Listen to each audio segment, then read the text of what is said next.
नमस्कार, मैं हूं शहला निगार और आप देख रहे हैं हमारे ये खास कार्यक्रम कोरोना से जंग जीतेंगे हम। कोरोना महामारी के इस कठिन दौर में हमारे देश के लोगों ने अपनी हिम्मत और हौसले से कई एक बड़ी चुनौतियों को पार किया है। देश भर में ऐसे अनगिनत अनसुने नायक हैं जो कि महामारी के इस कठिन समय में भी सब कुछ भूलकर लोगों की सेवा में दिन रात लगे हुए हैं, जुटे हुए हैं।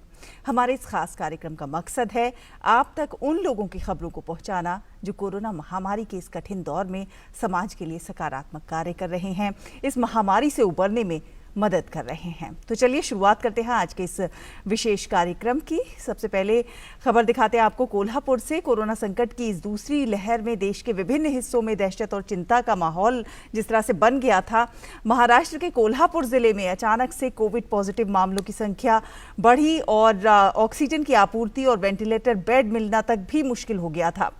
आपको लिए चलते हैं सैनिकों के एक गांव के नाम से मशहूर एक गांव में। जी हाँ, ये गांव है कोल्हापुर का गिरगाम गांव, जहां पर आसपास की स्थिति और मौके की नज़ाकत को देखते हुए ग्रामीणों ने बगैर किसी प्रशासनिक मदद के गांव में ही 100 बेड वाले कोविड केयर सेंटर की स्थापना कर डाली।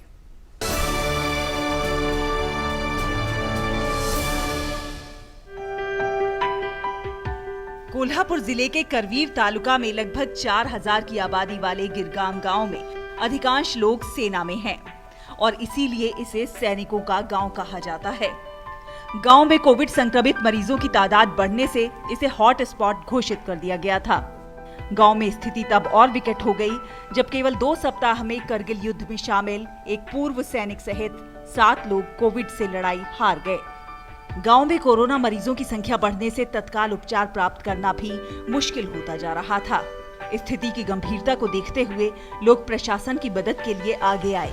मरीजों की बढ़ती संख्या को देखते हुए ग्रामीणों ने गांव के स्कूल में पूरी तरह से सार्वजनिक भागीदारी के साथ एक कोविड देखभाल केंद्र शुरू करने की पहल की। ग्रामीणों ने आपस में चंदा करके और संकट की घड़ी में स्वेच्छा से एक दूसरे की मदद कर इस केंद्र की शुरुआत की। गांव के युवाओं ने 15 दिनों के भीतर कोविड केयर केंद्र के लिए सभी जरूरी अनुमतियां ली, केंद्र को सुविधाओं से लैस किया और राजश्री छत्रपति शाह आश्रम स्कूल में कोविड केयर सेंटर की शुरुआत की। 100 बिस्तरों की सुविधा वाला ये केंद्र उन कोविड रोगियों को अलग रखकर उपचार प्रदान करता है जो आर्थिक तंगी के कारण अस्पताल नहीं जा पा रहे हैं और साथ ही साथ जिनका घर पर इलाज चल रहा है। इसके अलावा ये युवा मरीजों की काउंसलिंग करने में भी मदद करते हैं। मरीजों को भोजन के साथ साथ केंद्र में दी जाने वाली चिकित्सा सेवाएं निःशुल्क हैं। संभाजी ब्रिगेड की मदद से कोविड केयर सेंटर शुरू किया गया था। युवाओं के इस पहल को बाद में कई और लोगों ने भी मदद की। संभाजी ब्रिगेड का कहना है कि जब तक संभव हो सकेगा इस कोविड केयर सेंटर में आने वाले सभी मरीजों का निःशुल्क उपचार किया जाएगा। औषधोपचाराची व्यवस्था करावी। ये गांव सैनिकों का गांव है और गांव वालों को अपनी इस पहचान पर फख्र भी है। करगिल युद्ध के योद्धा सैनिक की कोविड से मौत के बाद गांव से जुड़े अन्य सैनिकों ने इस सेंटर को ऑक्सीजन कंसंट्रेटर भी उपलब्ध कराए हैं। गांव से जुड़े इन सैनिकों के इस दान को ये ग्रामीण अमूल्य मानते हैं। संकट की इस घड़ी में अपने अपनों के दुखों को परे रखते हुए कोविड केयर सेंटर के जरिए महामारी से लड़ने का ये जज्बा इस गांव के लोगों को सही मायने में योद्धा बनाता है। कोल्हापुर से शशि गजवानी के साथ रूही मलिक की रिपोर्ट, डीडी न्यूज।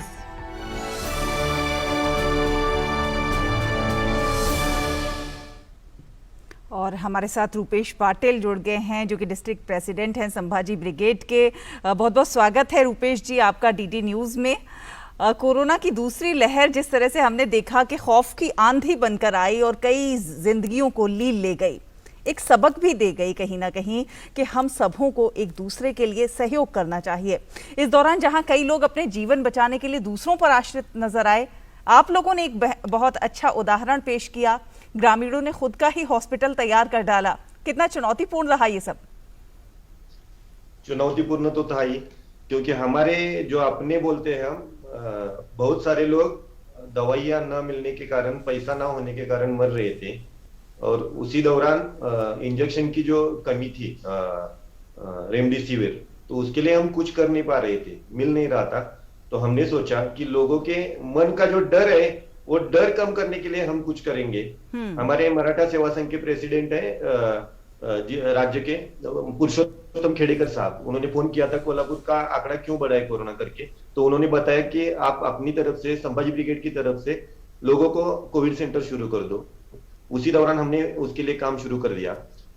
हमने जिस जगह पे ये सेंटर शुरू किया, ये एक स्कूल है, लगभग साल भर कोरोना के कारण बंद था। तो उसी स्कूल को हमने अपने कब्जे में ले लिया। उसमें पानी, लाइट की सब व्यवस्था करके जो परमिशन गवर्नमेंट की तरफ से लेनी थी वो ले ली। ये करने का सबसे पहला हमारा मकसद था कि जो भी गवर्नमेंट है उनके ऊपर तनाव है, क्योंकि उनकी जितनी तैयारी थी उससे ज्यादा मरीज आ रहे थे, आंकड़े ज्यादा सामने आ रहे थे। तो उनके ऊपर भी कोई लिमिटेशन था। तो प्रशासन को हमारी तरफ से कोई सपोर्ट मिलना चाहिए, इस हेतु से हमने ये सेंटर शुरू किया था। आप लोगों ने यहाँ पर निःशुल्क उपचार की व्यवस्था की है, ऑक्सीजन कंसंट्रेटर के साथ साथ भोजन और जरूरी सामान भी आप लोग उपलब्ध करा रहे हैं। इसे महामारी से लड़ने का जज्बा ही कह सकते हैं, जो इस गांव के लोगों को सही मायने में कहीं ना कहीं योद्धा बनाता है। क्या कहेंगे आप? सही, ये हमारा जो गांव है, ये 1857 में लड़ाई करने वाला गांव है। तो हमारे गांव के लगभग 300 से 400 घरों में सैनिक है, और उसमें से एक सैनिक है जो कारगिल की लड़ाई में भी थे सहभागी, और उनको ऑक्सीजन ना मिलने के कारण उनकी मौत हो गई थी हमारा सेंटर शुरू करने से पहले। तो हमने उनको श्रद्धांजलि देने के लिए हमने ही सोचा कि इसके आगे फर्स्ट स्टेज में ही लोगों को, अगर मरीजों को उपचार मिले, तो सेकंड स्टेज में या ऑक्सीजन लगाने की किसी को जरूरत ना पड़े, इस हेतु से हमने शुरू किया। बिल्कुल, बहुत बहुत धन्यवाद आपका, और जिस तरह से आप लोग ये काम कर रहे हैं आगे अपनी इस मुहिम को जारी रखिए। बहुत बहुत धन्यवाद। रुक करते हैं अगली खबर का। झारखंड के दुमका जिले में टीकाकरण अभियान में तेजी आई है। पहले जहां पर यहाँ एक दिन में 250 से 300 टीके लगवाए जा रहे थे, वहीं अब ये